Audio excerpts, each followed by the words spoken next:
ताई, जय शिवराय. बोला. जय शिवराय. तर भोसले ताई बोलताय. हो ताई, मी नाशिकहून भोसले ताई बोलते. तुम्ही एक शेतकरी आहात आणि तुम्ही पण शेतकऱ्यांसाठी खूप शेतकऱ्यांचे प्रश्न मांडतात. आम्ही सोशल मीडियावरती तुमचे भरपूर व्हिडिओ बघितलेले आहेत, तुमच्या पोस्ट पण पाहिल्या. तर तुम्ही एक तळमळतेने शेतकऱ्यांचे प्रश्न नेहमीच मांडतात. त्यासाठी मी तुम्हाला कॉल केलेला आहे. धन्यवाद ताई. प्रथमतः मी तुमचे खूप आभारी आहे. तुम्ही मला फोन केला आणि शेतकऱ्यांचा ज्वलंत प्रश्न तुम्ही उचलत आहात. त्याबद्दल तुमचं मी फार मनापासून कौतुक करत आहे. बोला ताई, तुमचे काय प्रश्न आहे? हो, तर शेतकऱ्यांचेच प्रश्न मांडण्याचा प्रयत्न करणार आहे. कारण आपण जर पाहिलं तर शेतकऱ्यांना अलीकडे कोणीच वाली राहिलेलं नाहीये. आपण शेतकरी बांधव आता त्यांचे प्रश्न मांडण्यासाठी आपण कृषी मंत्री निवडत असतो आणि आपल्या राज्याचे जे आता कृषी मंत्री आहे माणिकराव कोकाटे साहेब, तर यांचे जर आपण शेतकऱ्यांविषयीचे जर विधान पाहिले तर खरोखर खूप तळमळ येते की शेतकऱ्यांनी जो नेता निवडून दिलाय तर तो नेता आपल्यासाठीच काही करत नाही. आता उदाहरणार्थ आता 1-2 दिवसांपूर्वीच आपल्या माणिकराव कोकाटेंचा एक व्हिडिओ व्हायरल झाला. त्यामध्ये ते विधान भवनामध्ये शेतकऱ्यांचे प्रश्न मांडण्याऐवजी रमी खेळताय. यावरती मग तुम्ही शेतकरी म्हणून काय सांगाल? सर्वात प्रथम मी तुम्हाला एक सजेशन देते. हो, जे लोक आपण निवडून दिलेले आहेत ते बरोबर. जनतेचे सेवक आहे, मालक नाही ताई. हो, बरोबर आणि त्यांना साहेब म्हणायचं नाही, बरोबर. त्यांना सेवकच म्हणायचं. कारण इलेक्शनच्या वेळेस ते आपल्याकडे हात जोडून अगदी नाही का विनम्रता हो, निवडून द्या, आम्ही तुमचे प्रश्न सॉल्व्ह करू, तुमचे प्रश्न आम्ही विधानसभेमध्ये मांडू. बरोबर. असं काही घडतंय का? नाही नाही का? आणि त्याविषयी आपण हा आवाज उठवायलाच पाहिजे. आणि मोठी लाजिरवाणी गोष्ट आहे, ते ज्येष्ठ नागरिक आहे, ते शेतकऱ्याचे पुत्र पण आहे, त्यांनी प्रश्न उचलला, त्यामुळे आज सर्वसामान्य माणसाने त्यांना निवडून दिलेलं आहे. हो, त्या पदाची त्यांनी गरिमा नक्कीच राखायला पाहिजे. आणि विधान भवन हे आज एक मंदिर आहे. त्या हो. मंदिरात बसून आज अक्षरशः ते पत्त्याचा डाव मांडून ते खेळत आहेत. तर ह्या गोष्टीची निंदा करावी की काय करावं, असा प्रश्न हा आमच्या समोर उभा राहिलेला आहे. बरोबर ताई, अगदी बरोबर बोलताय तुम्ही. आणि बघा आता तर हे रमी खेळतानाचा व्हिडिओ व्हायरल झालाय, परंतु या अगोदर सुद्धा त्यांनी शेतकऱ्यांवरती खूप टीका केलाय. यापैकी आता तुम्हालाही माहित असेल की मागे पण त्यांनी असं वक्तव्य केलं होतं की कृषी मंत्री पद म्हणजे ओसाडगावची पाटीलकी आहे आणि मला हेच खातं मिळालं. म्हणजे यावरती पण तुमचं काय मत असेल? अहो, शेतकऱ्याला तुम्ही कमी लेखतात का? आज तुम्ही स्वतः शेतकऱ्याचे पुत्र आहात आणि त्या शेतकऱ्याला जो जगाचा पोशिंदा आहे, आज शेतकऱ्यांनी जर त्याच्या शेतात काही पिकवलं नाही ताई, हो, तर निश्चितच लोक एकमेकाला कापून खातील.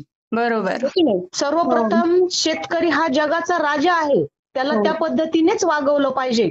आणि तो काही भीक मागत नाही ताई. तो बरोबर. सर्वांसाठी आज अन्नधान्य पिकवत आहे आणि त्या अन्नधान्य पिकवत असताना त्याच्यावर जी काही आपत्ती येते, हो, संकट येतं, निसर्गाचा काही कोप होतो, हो. त्या कोपाचा मोबदला म्हणजे त्याचं जे काही आर्थिक मानसिक नुकसान झालेलं आहे त्याची भरपाई शासनाने त्यांना ती दिलीच पाहिजे. प्रथम मी तुम्हाला सांगते, त्यांना साहेब म्हणू नका.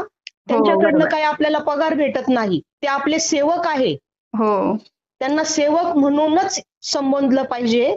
आणि त्यांनी शेतकऱ्यांचा जर प्रश्न ते मांडू शकत नाही तर त्यांनी राजीनामा हा दिला पाहिजे. आणि दुसऱ्याला निदान दुसरा येऊन त्या खुर्चीवर शेतकऱ्याला न्याय तर देईल ना ताई, शेतकऱ्यांचा प्रश्न तर मार्गी लावेल ना. अगोदर सुद्धा असं म्हटलं की आजकाल भिकारी सुद्धा 1 रुपया घेत नाही आणि आम्ही शेतकऱ्यांना 1 रुपयात पीक विमा देतो. आता ते शेतकऱ्याला भिकारी म्हणतात, तिथंच त्यांनी त्यांची पातळी काय आहे ते दाखवून दिलेलं आहे ताई. हो, बरोबर. आज शेतकरी हा राजा माणूस आहे. स्वतः पोटाला मिरची भाकरी खाऊन आज तो राब राब शेतामध्ये राबत आहे. आणि इतरांचा विचार करत आहे, निस्वार्थ काम करत आहे म्हणजे शेतकरी. आज कुठला शेतकरी श्रीमंत राहिलेला आहे? नाही. शेतकऱ्याला कर्जमाफी ही मिळालीच पाहिजे आणि हे त्या पदाच्या लायकच नाहीये ताई, मला तरी असं वाटतंय. आणि निश्चितच जर दुसरा कोणी एखादा निर्मळ आणि स्वच्छ माणूस येऊन जर त्या खुर्चीवर बसला तर निश्चितच तो शेतकऱ्यांबरोबर न्याय करेल असं मला वाटतं. आणि त्यांनी तात्काळ त्यांचा राजीनामा हा दिला पाहिजे.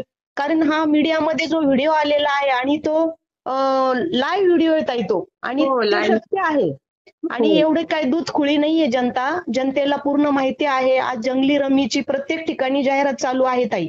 जाहिरात काय आणि माणूस खेळतो कसा हे हो. प्रत्येकाला माहिती आहे. आणि ते जे म्हणताय ना की ती जाहिरात आली आणि मी ती हे डिलीट मारत होतो, त्या गोष्टीला रिमूव्ह करत होतो. ती हा. गोष्ट एकदम खोटी आहे. पत्त्याचा डाव रंगलेला आहे आणि ते कुठले कुठले पत्ते खेळत आहे हे पण त्याच्यात सत्य दिसत आहे ताई. म्हणजे हो, तुम्ही याला दिसतं. खोटं म्हणणार आहे का? नाही, या अगोदर त्यांनी शेतकऱ्यांना असं पण वक्तव्य केलं की शेतकऱ्यांनी प्रश्न विचारला की कर्जमाफी आमची केव्हा करणार तुम्ही. त्यावेळेस त्यांनी असं पण वक्तव्य केलं की शेतकऱ्यांची कर्जमाफी कशासाठी करायची, शेतकरी कर्जमाफीच्या पैशातून मुलांचं लग्न किंवा साखरपुडे करतात असं पण बोलले होते. अहो, आज तुम्ही विचार करा, प्रत्येकाच्या गरजा पण आहे, मूलभूत गरजा. आज शेतकऱ्याला शेतीमध्ये तर अनुदान भेटत नाही. आणि हो. राहिला विषय, आता बहुतांश वर्ग शेतकरी आहे. मुलांच्या शिक्षणासाठी त्यांना पैसे लागत आहे. शासनाने अशा योजना वगैरे शेतकऱ्यांसाठी राबवल्या पाहिजे. बरोबर. आणि मुला-मुलींचे लग्नांसाठी ठीक आहे, आज त्यांनी लग्न हे साध्या पद्धतीने करावे. या बाबतीत हा. मी शेतकऱ्यांना बोलते. परंतु प्रत्येक वेळेस ते काही कर्ज काढून लग्न कार्यातच वापरत असतील याची शहानिशा स्वतः डोळ्यांनी जाऊन बघावी. हो. त्या शेतकऱ्याची काय अवस्था आहे आणि काय परिस्थिती आहे. तुम्ही बांधावर गेले का कधी शेतकऱ्यांच्या? त्यांना हा प्रश्न विचारा. तेच ना. आणि आणि ज्या वेळेस अवकाळी पाऊस पडतो त्यावेळेस हे सरकार जे कृषी मंत्री आहे त्यांनी हो. कधी सर्वे केला का? निदान त्यांनी सिन्नरमध्ये आपल्या भागातला तरी सर्वे केला आहे का? ते नाही. त्यांना प्रश्न विचारा तुम्ही. बरोबर आहे. खरं तर आपण जर शेतकऱ्यांचा विचार केला तर खरंच कुणीच शेतकऱ्यांना वाली नाही. एकीकडे पीक विमा भेटत नाहीये, दुसरीकडे नुकसान भरपाई पण भेटत नाही. आणि राहिलं साईल आता जो पीएम किसानचा हप्ता शेतकऱ्यांना भेटत होता, तर तो सुद्धा ताई 4 ते 5 महिने पूर्ण होत आलेले आहेत. तरी सुद्धा तो सुद्धा शेतकऱ्यांच्या खात्यामध्ये वर्ग केला जात नाहीये. आणि यामुळे शेतकरी बांधव खरोखर सध्या खूप चिंतेत आहेत. आणि मिळालाच पाहिजे, लाभ हा दिलाच पाहिजे. हो. आणि ते काही भीक मागत नाहीये ताई. ते बरोबर. कष्ट करताय, कष्टाचा मोबदला ते मागत आहे. आणि खरंच परिस्थिती तुम्ही तिथे डोळ्यांनी जाऊन बघा ना. हो. माझं तेच म्हणणं आहे, तुम्ही सर्वे करा. प्रत्येक शेतकऱ्याचं जाऊन तुम्ही बांधावरती बघा. आणि फक्त खुर्चीवर बसून ते असं होतंय की उंटावरून शेळा हाकतो ना आपण, हा. त्या पद्धतीचा हा कार्यक्रम चालू आहे. आणि ही सत्ता ज्या वेळेस स्थापन झालेली आहे, फक्त आपण सत्तेवर राहावं आणि आपण डेव्हलपमेंट आपलं स्वतःच करतोय. आणि चोर भामट्यांना, ज्या लोकांना तीळ मात्र अक्कल नाहीये, त्या गोष्टीची काही अनुभव नाहीये. आज तुम्ही कृषी मंत्री आहात, त्या कृषी मंत्र्याच्या स्थानावर तुम्ही बसले आहात. तुम्हाला स्वतः माहित आहे शेतकऱ्याची अवस्था कशी चालू आहे. तरीही तुम्ही अशा गोष्टी बोलतात. बरोबर. आणि महत्वाचं म्हणजे ते पण एक शेतकरी पुत्रच आहेत. हो. आणि त्यांनी अभ्यास केला पाहिजे ना हो. आणि त्या खुर्चीवर बसलो आणि सगळं विसरून गेलो, अशातली गोष्ट ती आता घडत आहे. आणि फक्त सत्ता पाहिजे, ती कशासाठी पाहिजे तर स्वतःचं डेव्हलपमेंट करण्यासाठी पाहिजे ताई. आणि हो, ताई, बरोबर. मी कुठल्या सत्तेच्या विरोधात नाहीये ताई, ठीक हो, आहे. हो. आणि मी कुठल्या पक्षाचं कामही करत नाही ताई. अगदी बरोबर. परंतु जिथं अन्याय घडतोय ना, तिथं हा आवाज उठवलाच पाहिजे.